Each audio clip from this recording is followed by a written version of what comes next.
Bahwa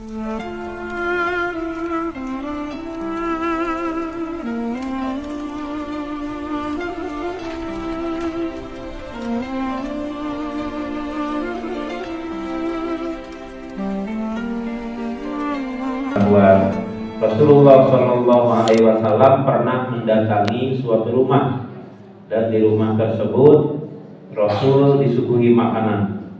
Ketika disuguhi makanan, Rasul tidak langsung makan karena orang yang ada di rumah itu sedang berpuasa. Sedang apa?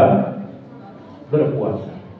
Tapi Rasulullah menunggu dulu yang punya rumah, menunggu dulu sahibul bait, maka baru mau makan bersama. Dan kata Rasulullah di dalam hadis dalam kitab Riyadhus Shalihin, orang yang berbagi makanan maka termasuk orang-orang yang dimintakan ampunan dosanya oleh Allah Subhanahu wa Ta'ala. Insya Allah kita diantara yang diampuni. Amin ya Rabbal. Bahkan di dalam teks hadisnya tusolla alaihil malaikat. Tusolla alaihil malaikat itu bukan disolati oleh malaikat, tapi menurut ulama ahli hadis artinya para malaikat mendoakan orang yang berbagi makanan untuk diampuni dosa. Nah, maka dari itu pentingnya berbagi makanan, walaupun hanya sekedar kurma, walaupun hanya sekedar air mineral, walaupun hanya sekedar roti, permen atau apapun itulah yang murah meriah. Tapi karena niat karena Allah mau berbagi di bulan Ramadan ini, insya Allah mendapatkan ampunan dosa. Mudah-mudahan kita diantaranya. Amin ya Rabbal.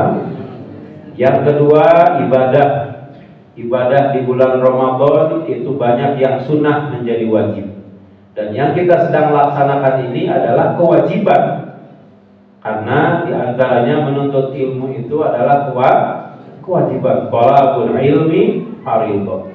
Jadi kalau ada pilihan baca Quran atau ikut kajian, maka pilihannya sudah pasti ikut kajian, ikut pengajian. Setelah beres pengajian, lanjutkan baca Quran, karena baca Quran hukumnya hanya sunnah, kecuali mazhab nanti menjadi wajib. Tapi ikut kajian, ikut pengajian, memperhatikan pengajian, maka itu hukumnya wajib fardhon. Dan ketika dilaksanakan di bulan Ramadan seperti ini, luar biasa pahalanya. Mudah-mudahan kita diantaranya menjadi ahli ilmu. Amin. Ya Rabbal. Bahkan di dalam riwayat yang disampaikan tadi, orang yang berbagi makanan itu seperti apa berbagi makanannya? Di dalam hadisnya, hatta yafruhu. Hatta yafruhu itu sampai makanannya habis. Jadi memang sunnah Nabi, makanan itu tidak boleh bersisa. Mubazir tentunya. Di daerah lain, di Gaza, Palestina itu sedang kesulitan makanan. Kita mah ceria di sini. Apa ceria bahasa Indonesia? Berlimpah ruah makanan. Di masjid ada, di rumah tidak kekurangan. Di pinggir jalan orang berbagi makanan. Alhamdulillah. Maka dari itu kebiasaannya Rasul ketika ada makanan maka makanlah sampai selesai, hatta yafruhu. Di dalam hadis yang lain bahasanya bukan hatta yafruhu, tapi hatta yashba'u, sehingga makanannya habis sampai pada kenyang atau sampai pada berkecukupan makannya. Maka dari itu keberkahan di bulan Ramadan ini bukan hanya ibadah ngaji Qur'annya saja, bahkan tadi ada ajakan qiyamul lail. Dari jam berapa mulainya? Jam 2 sampai jam 3. Mudah-mudahan kita bisa mengikutinya. Amin ya Rabbal. Karena kalau diajak qiyamul lail, sholat lama itu kita ini tidak terbiasa sholat lama. Betul? Kalau ada taraweh 11, 2, 3 biasanya orang pada pilih 11 saja. Kalau ada 11 yang panjang sama 11 yang pendek, ikut yang mana? Ya pendek saja, nggak apa-apa. Memang umat akhir zaman begini, tetap diakui sebagai umat Nabi Muhammad Sallallahu Alaihi. Padahal kalau kita mencontoh, jangankan Nabi, mencontoh Sayyidina Utsman, mencontoh siapa? Di dalam kitab Syarah Jauharul Maknun halaman 6 paling atas, saya nggak bawa kitabnya, diceritakan Sayyidina Utsman itu sering menghatamkan Quran, sering menghatamkan pada 2 rakaat sholat malam. Jadi sarokaatnya 15 juz Sayyidina Utsman. Siapa? Jadi mulai rokaat pertama Bismillahirrahmanirrahim Waladhdallin, langsung mulai itu alif lam mim dzalikal kitabul la raiba fihi hudal lil. Terus juz 15 apa ya? Kahfi. Alhamdulillahilladzi anzala 'ala 'abdil kitaba wa lam yaj'al lahu 'iwaja qayyima. Kahfi yang tengah-tengah apa? Wal yatalaqqab wa la yushhiranna bikum ahada. 15 juz. Allahu akbar, baru ruku itu 15 juz. Rakaat kedua dilanjutkan tadi. Apa lanjutannya? Innahum yadharu 'alaikum yarjumukum aw yu'idukum fi millatihim wa lan tuflihu idzan abada. Terus 15 juz sampai qul malak binnas. Allahu akbar, hatam 2 rakaat salat. Siapa? Sayyidina Utsman. Siapa?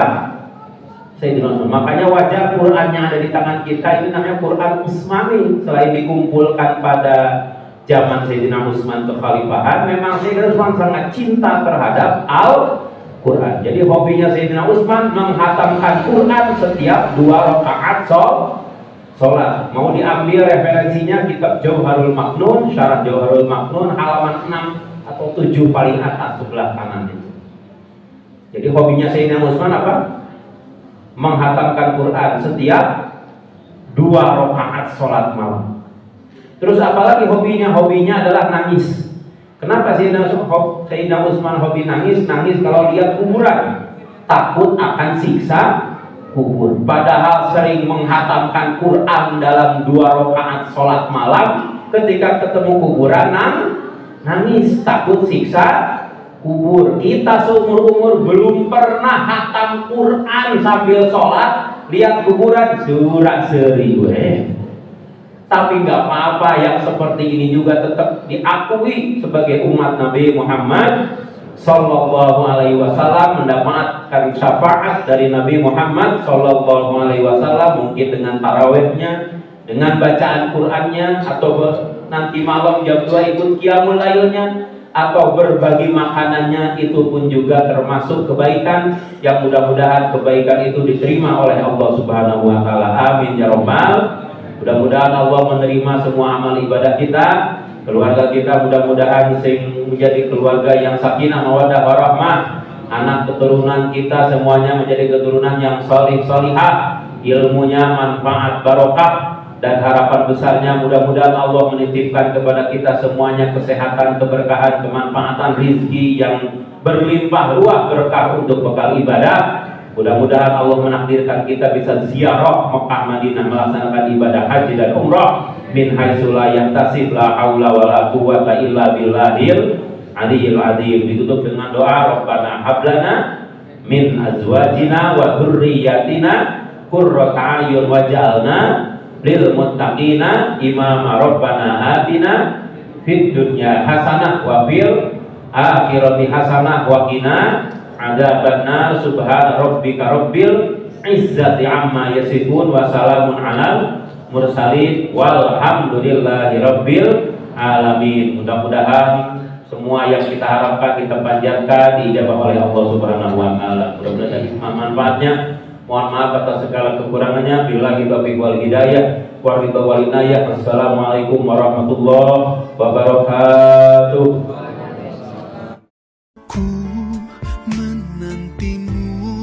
Saban waktu bangkit jiwaku, kau suluh hatiku dengan sinar kudus kasih-Mu.